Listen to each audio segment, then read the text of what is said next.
Good day, everyone. Today, our topic is all about leadership development and succession planning.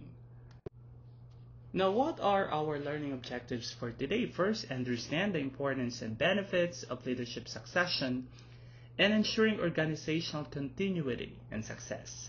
Number two, identify key features and models of succession planning and the role in leadership development. Number three, outline the steps involved in creating an effective succession planning.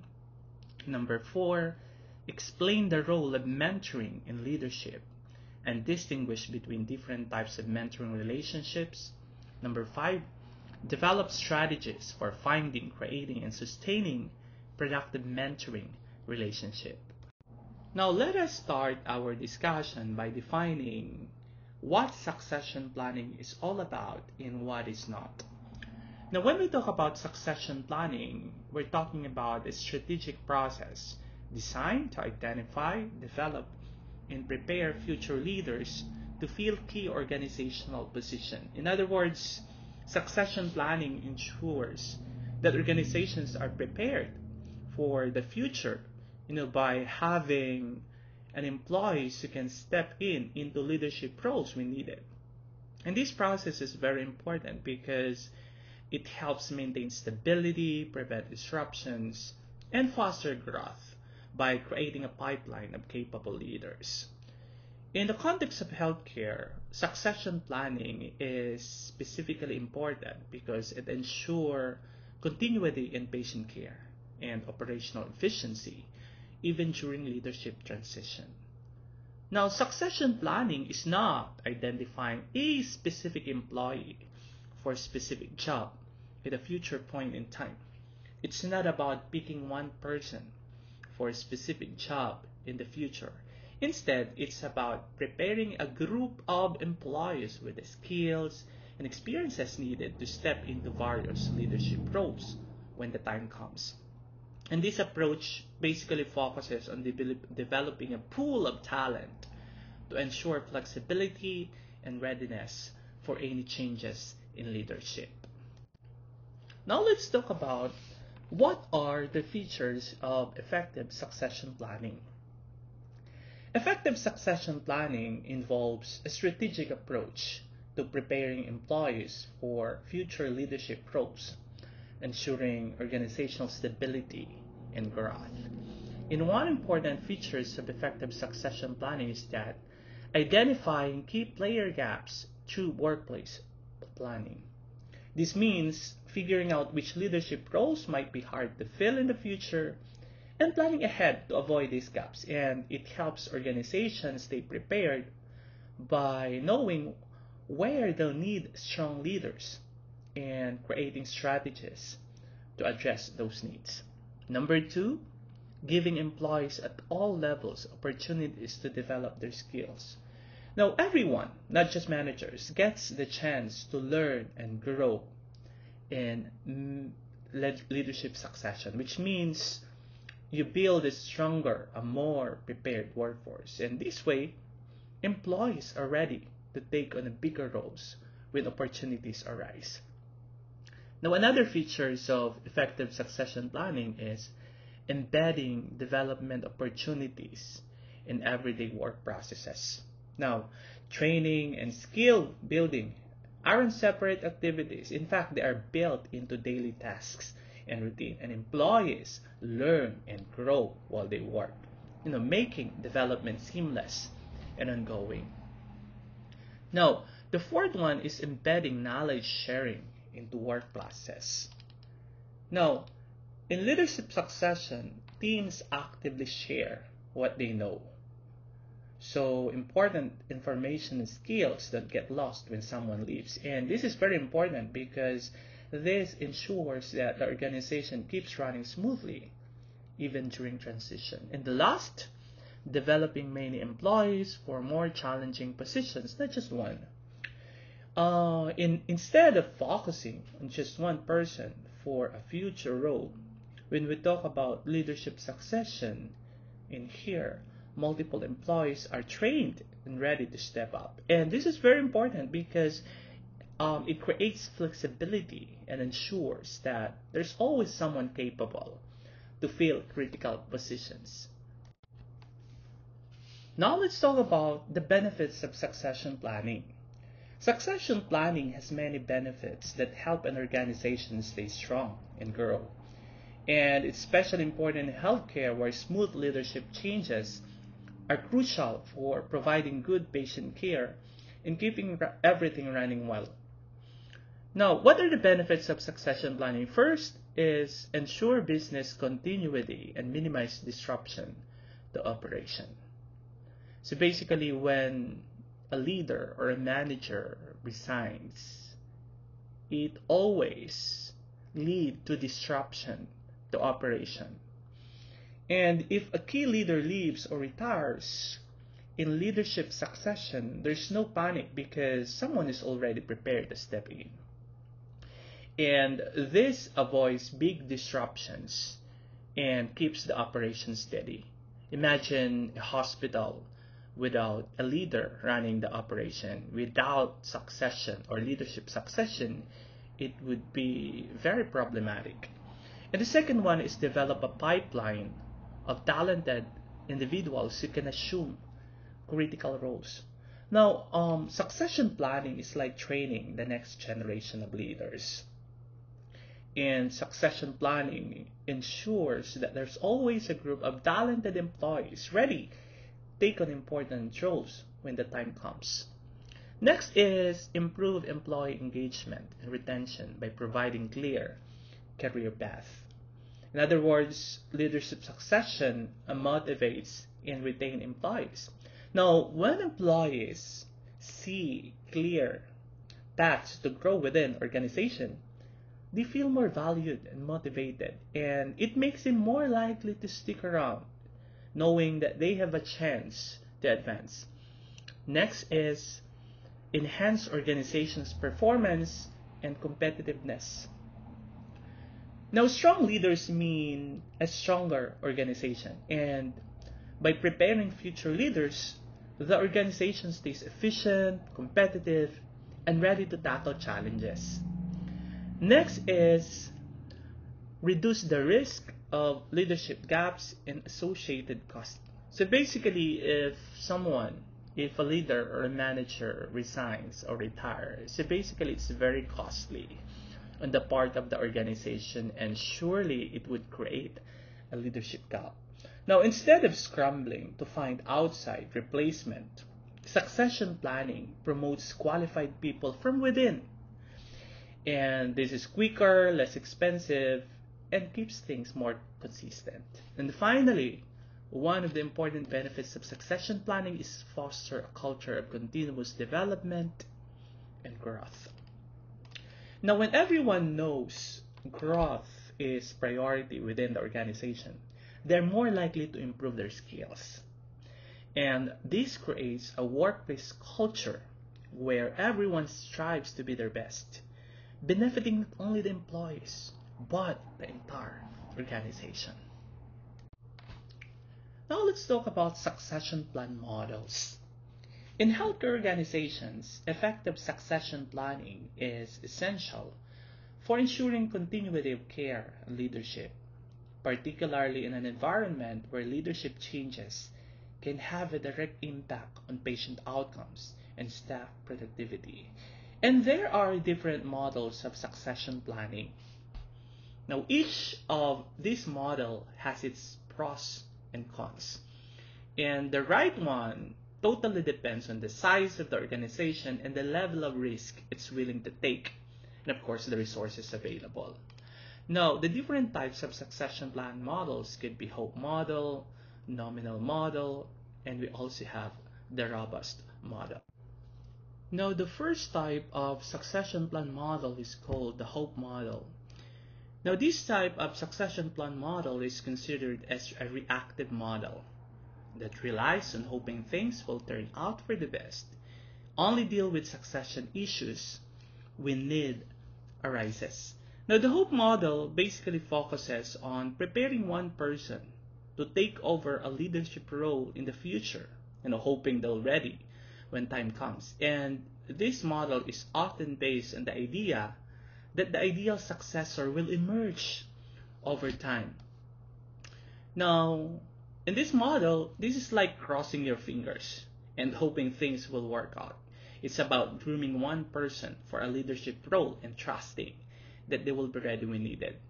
Now, one of the benefits of this model is that it's straightforward. It doesn't require a lot of planning, which can really work well, especially in small organizations where leadership changes aren't frequent and it requires little to no investment. However, the problem with Hope model is that it's a little bit risky because it relies on the assumption that the chosen person will be ready. What if not?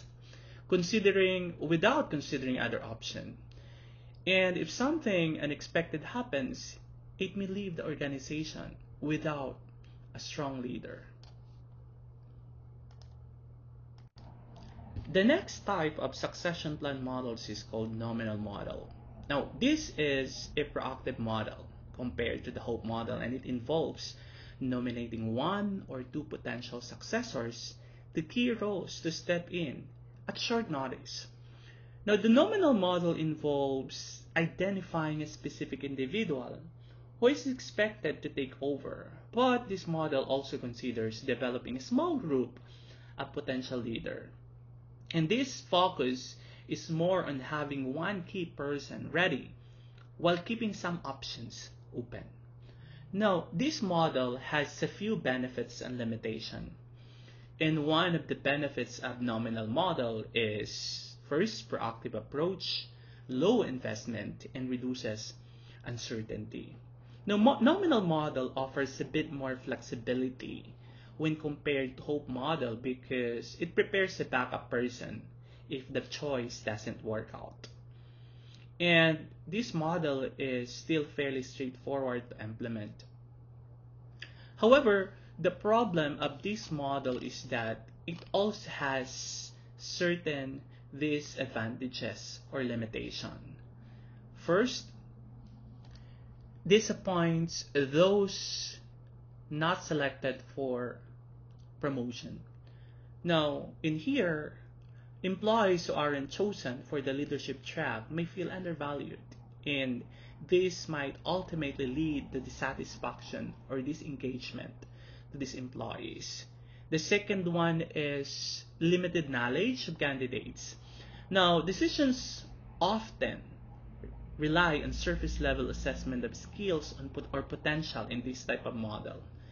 And this is somewhat problematic because it may not provide a complete picture of the candidate's ability. And finally, risks overlooking top talent or unrealized potential in the organization. Now, by focusing on a very small group of potential successor, the problem in here is that organizations might miss out on other high potential talent or employees who have been given opportunities or who haven't been given opportunities to shine. Finally, the third succession plan model is called robust model. This is the most proactive model, which involves conducting comprehensive internal and external candidate searches and recruitment. Many organizations here in the United States of America invest heavily in this model when identifying employees in leadership roles. Now, this model focuses on building a broad group of potential leaders who are continuously developed to be ready for leadership position. And this model is very important because it prepares the organization for any scenario with multiple people trained and ready to step into various roles. Now, what you would notice that this model has numerous benefits. And one of the most important benefits of the robust model is that this is considered a proactive approach. Why? Because instead of waiting for leadership gaps to arise, robust model prepares ahead of time, ensuring the organization is ready for any leadership changes. And the second one is this model reduces uncertainty. In other words, with a wide pool of prepared leaders, there's less worry about sudden vacancies. And in this model, the organization can confidently navigate transitions without chaos. The third one is provide strategic overview of talent strength. Now, this model involves continuously assessing and developing employees. And through this process, the organization gets a clear picture of its pool of talents, their strengths, and areas for improvement. The next is advances employee development. Now take note that the focus of this model is on the growth and development of the employee. And the focus on growth and development encourages employees to build their skills, making them more capable and competent in taking on leadership roles. And number 5 is increases performance, engagement, and motivation. And I think this is one of the most important benefits of Bravo's model, because when employees sees investment in their development, if they can see that the organization is clearly investing on their growth and development as professionals, they're more likely to be more engaged and motivated to perform at their best. And of course, the last results in capable successors ready to assume greater roles and responsibilities within the organization. Now, the robust model is very important because it ensures a strong lineup of successors who are not only ready for their roles, but are also fully prepared to handle greater responsibilities and challenges. Now, despite of the different benefits of the robust model, it has also a distinct limitation. And the robust model of succession planning does come with its drawbacks, and the most significant one is high investment required. When we talk about high investment required, it means it's time consuming, it's resource intensive, and it requires complex management. Why is that so? Now, first, developing a group or a broad group of potential leaders takes time. Definitely, because it involves continuous training, continuous mentorship, and continuous skill building. Resource intensive because it requires significant financial investment. Running leadership development initiative, continuous leadership assessment, and continuous coaching session. And finally, it involves a complex process because this type of model involves keeping track of multiple potential successors and their progress, and it can be challenging, especially if you are in a large organization with a diverse team or pool of talents. Now let's talk about who should be part of succession planning process. Who are those individuals who play an important role in this process? In healthcare organization, succession planning often involves several key individuals across different layers.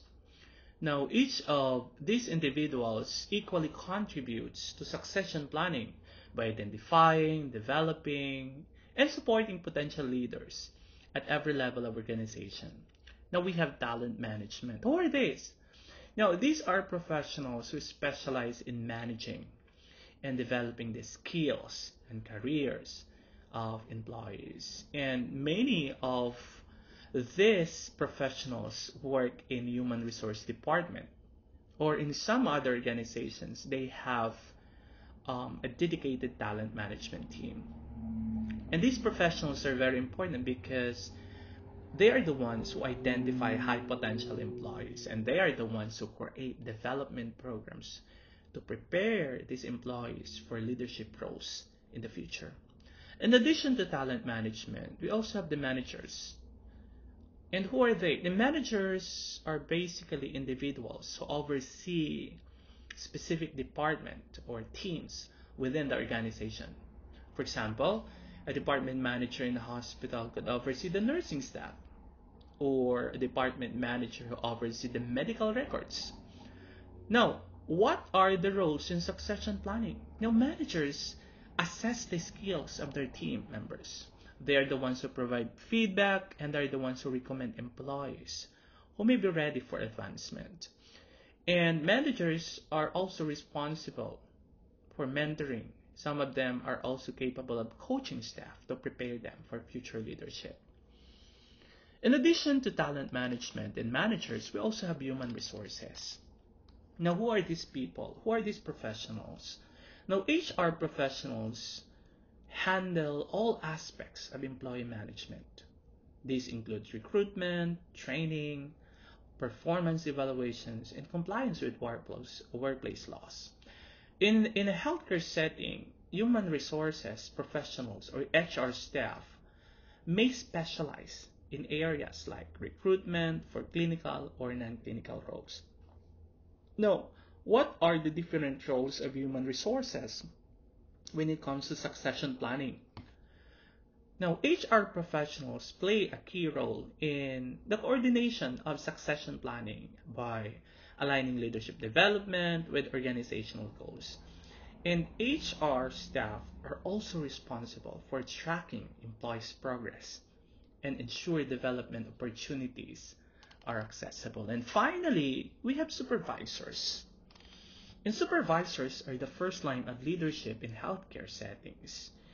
And often supervisors oversee smaller teams or specific tasks within department. For example, a nursing supervisor may oversee a team of nurses during a specific shift.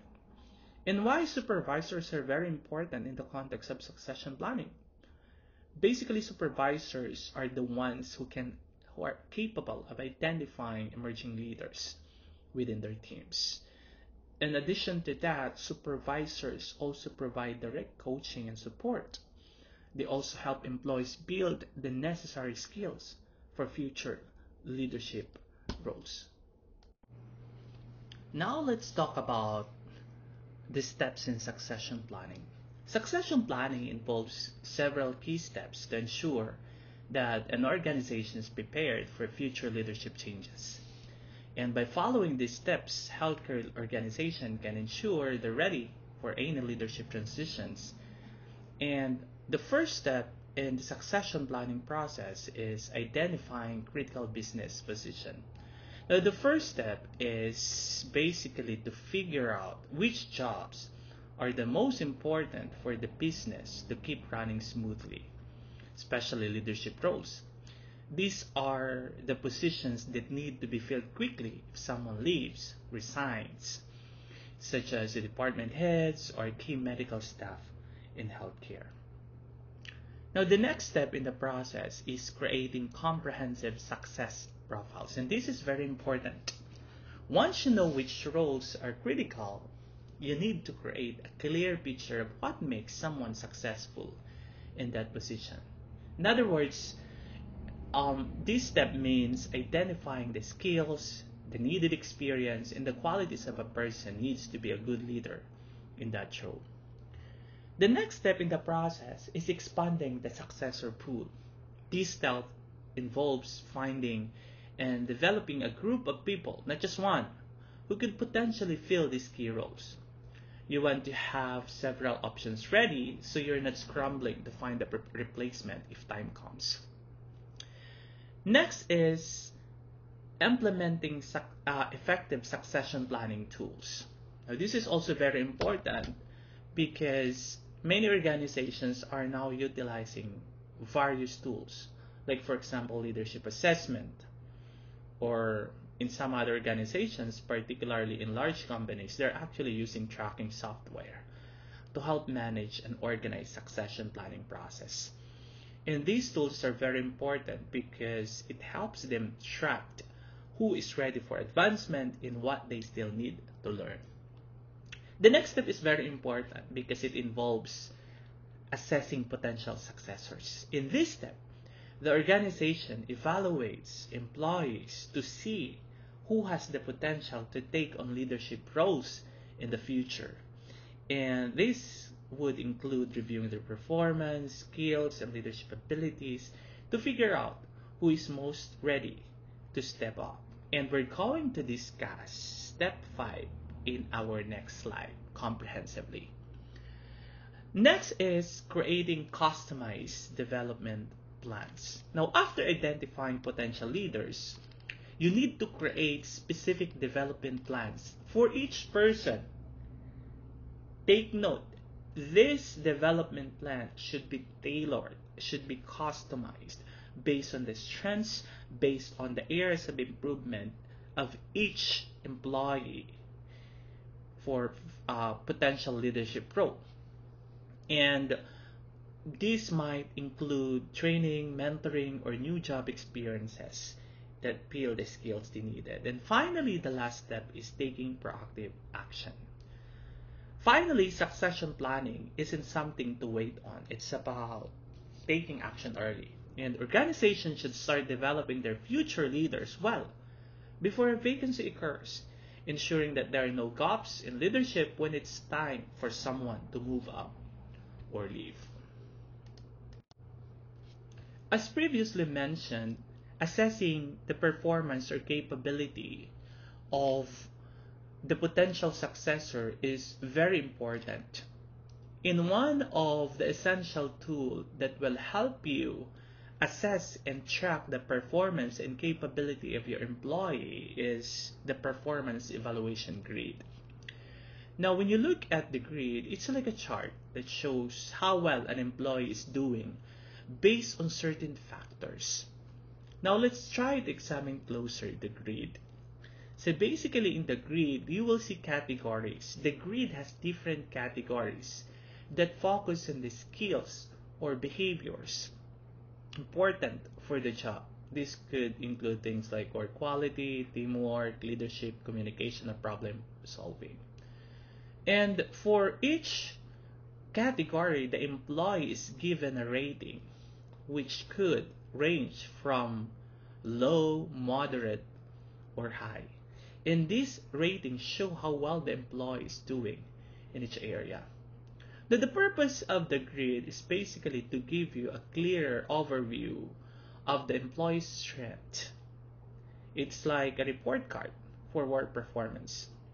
And based on the ratings, the organization can create a plan for helping the employee improve in specific areas, especially if they're being considered for a future leadership role. Now, the performance evaluation is a way to organize and track how well someone is doing at their job. Helping the employee and the organization see where they're excelling and where they can improve. Now, the performance evaluation grid is often used to evaluate employees based on two factors. First, their current job performance and their potential for future growth. Now, let's try to take an example from the grid. Now, you will see an employee that might be categorized as potential gem. Now, this is an employee who may not be performing at the highest level right now, but shows a lot of potential for growth. And these are the employees who have the ability and ambition to improve and take on higher level roles in the future. Another example, an employee could be considered as risk. This employee may not be performing well in their current role and may have limited potential for improvement. And this employee could pose a risk to the team or organization if their performance doesn't improve.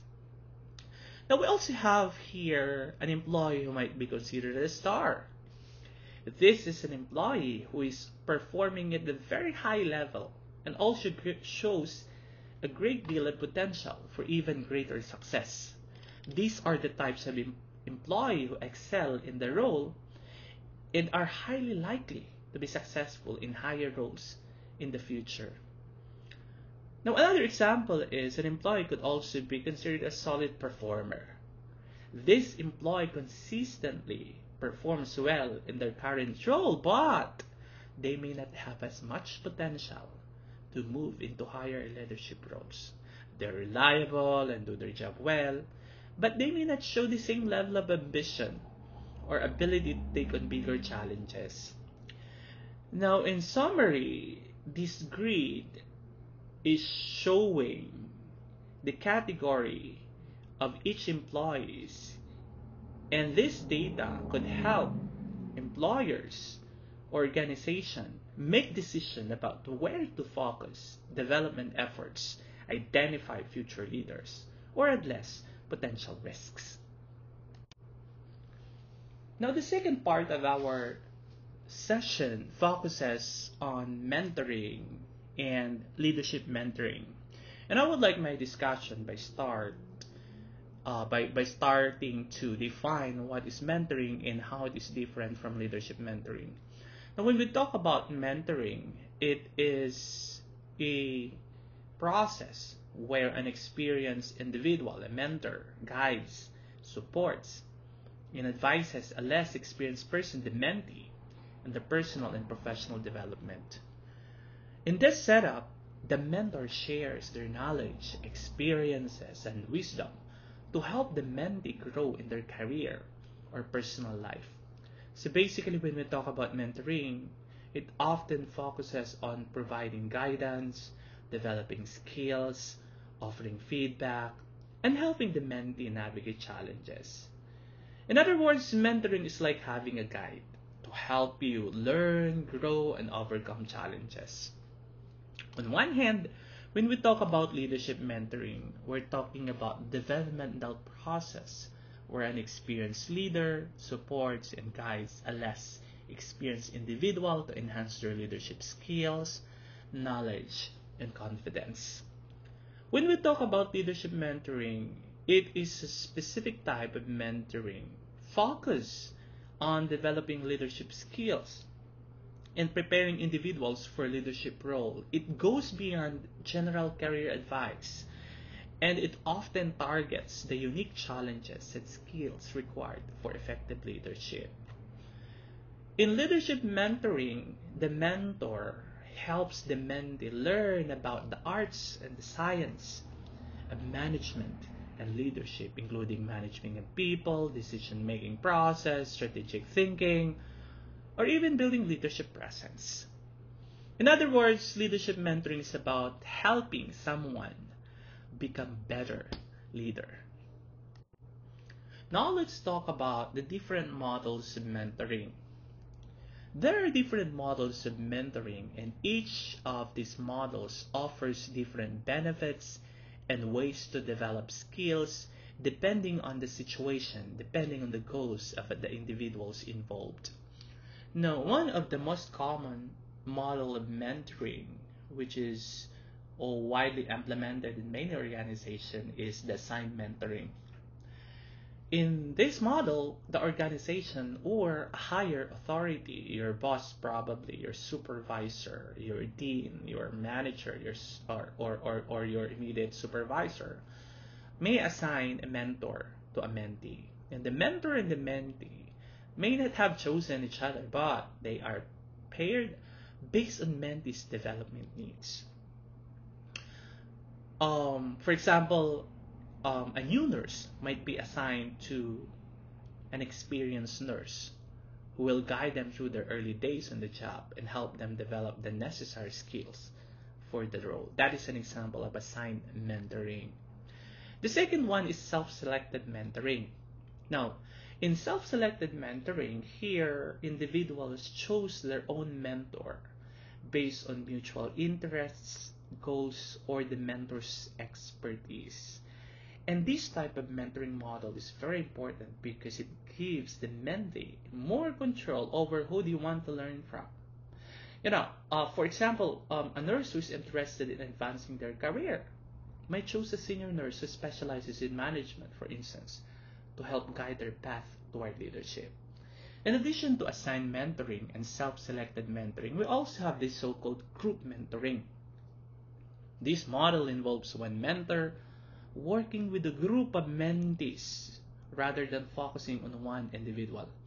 Now, group mentoring is very important. It's more useful for sharing knowledge and experiences across a group of people or similar development needs. Now, the next one is peer mentoring. In peer mentoring, individuals at similar levels or stages of their career mentor each other. When you think about peer mentoring, so basically it's more of a mutual relationship where the mentor and the mentee benefit from sharing experiences and knowledge. For example, two nurses who are at the same level in their careers might support each other by sharing tips in managing time, handling stress, or learning new medical procedure. That is peer mentoring. Now, the fifth model of mentoring is called reverse mentoring. This is something that is very unique and interesting because in reverse mentoring, the traditional roles are flipped. What do we mean by that? In reverse mentoring, the younger or less experienced individual takes on the role of a mentor, while the more experienced person learns from them. In this model, senior leaders gain new perspective, especially from young employees or those with different background. For example, a senior nurse leader might be mentored by a younger nurse who is more tech savvy, helping a much senior nurse learn how to use healthcare technology, for example. And this is an example of reverse mentoring. In addition to the different models of mentoring that we have mentioned, there are also different types of mentoring relationship. They can be classified based on two main factors. First, formality of relationship, and the second one is length of intervention. In other words, how formal the relationship is and how long the mentoring lasts. And these two factors help determine what kind of mentoring will work best for the mentee and their needs. Now let's talk about the two factors in mentoring relationship. Let's talk about formality of relationship, which ranges from virtually no structure to highly structured. Now, when we talk about formality of relationship, this is about how organized or casual the mentoring is. Some mentoring relationships are very formal with clear goals and schedules, while others are more relaxed and flexible. Now, the second factor is the length of intervention, which ranges from short term to long term or even for life. Now, when we talk about length of intervention, this refers to how long the mentoring lasts. Some mentoring relationship happens in a short time, perhaps just to help with a specific challenge, while other mentoring goes on for a longer period of time, even for life, focusing on the holistic development and growth of the employee. Now, mentoring can take different forms, as I've mentioned, depending on the level of formality of the relationship and the length of the intervention. If you try to look closely on the PowerPoint slide, there are 4 types of mentoring relationship based on relationship and based on intervention. The first one is highly structured but short-term mentoring. This mentoring relationship is formally established for a short period of time, often to meet specific objectives.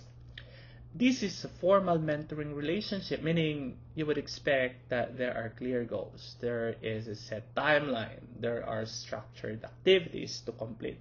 However, this mentoring lasts only for a short period, usually a few months, and focuses on addressing specific skill or challenge. For example, a nurse might be assigned a mentor for a few months to learn how to use new medical equipment. Now, the relationship has a clear start and the end date with defined objectives. This is an example of highly structured, short-term mentoring. Now, we also have highly structured but long-term mentoring. Now, this type of mentoring relationship is commonly used for succession planning when you groom someone to take over a leadership position. Now, this mentoring is formal with a defined structure, with clear goals, and often the mentors and the mentee have regular meetings and specific plan of action. And unlike with the previous mentoring relationship, this type of mentoring, the relationship lasts for a long period, often a year or more, providing enough time for gradual development and achievement of long-term goals. Now, we also have informal yet short-term mentoring, and this type of mentoring ranges from spontaneous advice to as-needed counseling, and there may be no ongoing relationship. Now, this mentoring is informal, meaning there are no set schedules, there are no specific goals.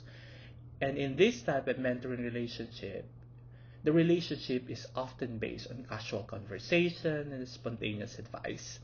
When it comes to the length of intervention, the mentoring lasts for a short period, typically just until the immediate issue or challenge is resolved.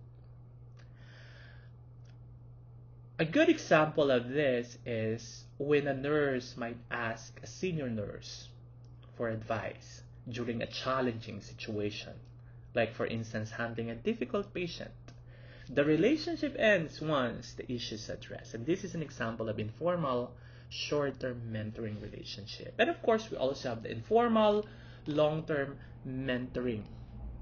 This is also referred to as friendship mentoring, and it consists of being available as needed to discuss problems, to listen, or share special knowledge. Now, this mentoring is informal, meaning it's not structured. There's no formal plans or structured schedules. And this type of mentoring relationship often involves naturally through ongoing conversations and advice. And the relationship involved in this type of mentoring lasts for a long period, potentially years, providing continuous support and guidance over time. Now let's talk about what are the advantages of leadership mentoring and why is it important in the context of healthcare organization. Now, leadership mentoring offers various benefits for both individuals and organizations. And one of the most important advantages of leadership mentoring is skill development. In here, mentees learn important skills like how to make decisions, how to communicate clearly, how to solve problems. And these are key features of being a good leader. And you will learn all this stuff through leadership mentoring because this helps them handle difficult situations and make better choices in their work. Another advantages of leadership mentoring is career advancement. Having a mentor can lead to better job opportunities and help mentees move forward in their careers. It is always advisable to have a mentor. In fact, when I started working as a nurse a few years back, one of my goals is to have a mentor who could help me advance my nursing career. And mentors often guide their mentees on how to navigate career paths. And in most cases, mentors offer advices on how the mentee can reach higher positions. Of course, networking is one of the most important advantages of leadership mentoring. In here, the mentees get to meet new people and expand their professional connections through their mentors network. These connections are very important because it can lead you to new opportunities, vast collaboration, or insights that can help you advance your career. Confidence building is one advantages of leadership mentoring. Getting advice from mentor helps mentees feel more confident in their abilities as leaders. And aside from that, mentors provide encouragement, constructive feedback. All of this can boost self-esteem and motivates mentees to take on new challenges. And aside from the individual benefits of leadership mentoring, it has also a profound impact on the organization. Now, mentoring helps the company keep good employees, of course. And aside from that, it improves teamwork and develop future leaders. And ultimately, it creates a stronger, more supportive work environment, leading to higher, productivity and performance among your employee. Now, building and maintaining a productive mentoring relationship requires careful planning and ongoing effort. Whether you're seeking mentor or working to sustain an existing relationship, understanding how to find, create, and nurture the connection is essential for success. Now, one of the most important step in sustaining this relationship or finding a mentor is by looking for someone who truly inspires you and share similar goals. And how do you do this? It could be possible that you can find people who can connect you to others, or give advice, or support your growth, or teach you important lesson. And in finding a mentor, it's very important to pay attention to their careers. It is very important to pay attention to their achievements and the ways they communicate. And once you are able to identify a mentor, a good start would be a single meeting to see if you get along and if they could be a good mentor before setting up a regular meetings. Now, how do you create the relationship? Now, creating and building relationship with your mentor requires you to build trust and respect. And how do you do this? By being a good listener, by staying committed to the process. And you need to be clear about what you both want from the relationship and what your goals are. And the third one is sustaining relationship. And this is very important. After identifying a suitable mentor, and once you've created a good relationship with your mentor, it is very important to take various measures to sustain this relationship, given the importance of mentors in your professional career. Now, how do you sustain the relationship? It's very important that you remain open about your expectation and any limitation. And in addition to that, it's very important that as a mentee, you keep learning, by perhaps acquiring further education, more training, reading books, sharing experiences, and these are very important to continue growing. And in addition to that, one important aspect of sustaining relationship is making sure to check in with your mentor or regularly to make sure that your mentoring goals are still relevant and adjust them as needed. And finally, it's very important to keep track of the progress and agreements. And these are very important to sustain the relationship or the mentoring relationship. In summary, our topic for today basically talks about leadership succession and mentoring, and we said leadership succession is very important because it helps organizations stay strong by finding and preparing the next group of leaders. And we also mentioned succession planning models, which are the different ways to plan for leadership changes. We also talk about assessment of the roles. We also talk about mentoring, support leadership, growth through various types and strategies, emphasizing the creation and sustainability of productive relationship. And finally, I would like to end my discussion with this very beautiful quote which says, "Great leaders create more leaders, not followers." This quote means that truly great leaders focus on helping others grow and develop into leaders themselves rather than just having people around them.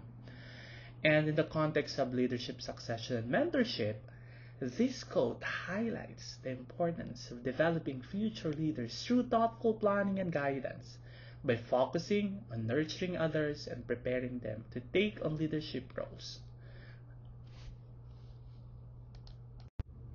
For your in-class activity for today, the title of your in-class would be Developing Your Personal Leadership Succession Plan. And this activity aims to help you develop a personal leadership succession plan by identifying key leadership skills, outlining steps for your growth, and creating strategy for mentoring future leaders to ensure organizational continuity. In here, you have to complete each section of the table in the form that I have uploaded based on your personal leadership goals. And I want you to be as specific as possible with your plans in how you practically develop your leadership skills and how will you mentor others. And after completing this task, I want you to submit your output through Canvas. That is all for today. Happy healthcare, and I will see you next week. Good day.